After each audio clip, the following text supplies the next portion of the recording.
దీపావళి యోగా సందర్భంగా మా స్టూడెంట్స్ జరిపిన కార్యక్రమంలో భాగంగా మా స్టూడెంట్ నేను వ్రాసిన గండం గడిచింది అనే కథను చెప్పడానికి ప్రయత్నించింది. ఈ కథ నవ తెలంగాణ వారు ప్రచురించారు. ఒకరోజు మనవుడు తాత రూమ్ లోపలికి వెళ్ళాడు. అప్పుడు తాత అన్కాన్షియస్గా ఉన్నాడు.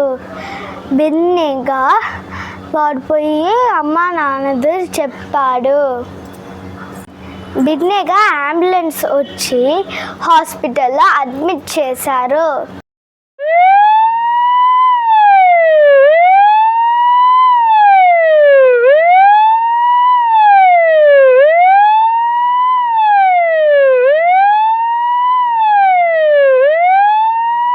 తాతకి ఒళ్ళు బాగైనాక హాస్పిటల్లో నుంచి ఇంటికి వస్తారు.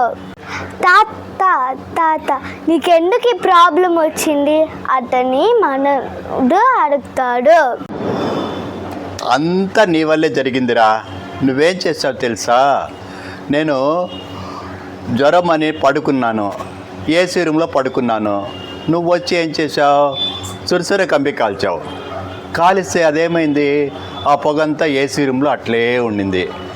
అప్పుడు దానివల్ల నాకు ఊపిరి పీల్చడం కష్టమైపోయి అన్కాన్షియస్తో పడిపోయాను. ఆ తర్వాత నువ్వే వచ్చావు, అమ్మ నాన్నలతో చెప్పావు, నన్ను హాస్పిటల్కి తీసుకెళ్ళావు. ఇక మీదట ఏసీ రూముల్లో వచ్చి టపాకాయలు కాల్చకూడదు, ఓకేనా?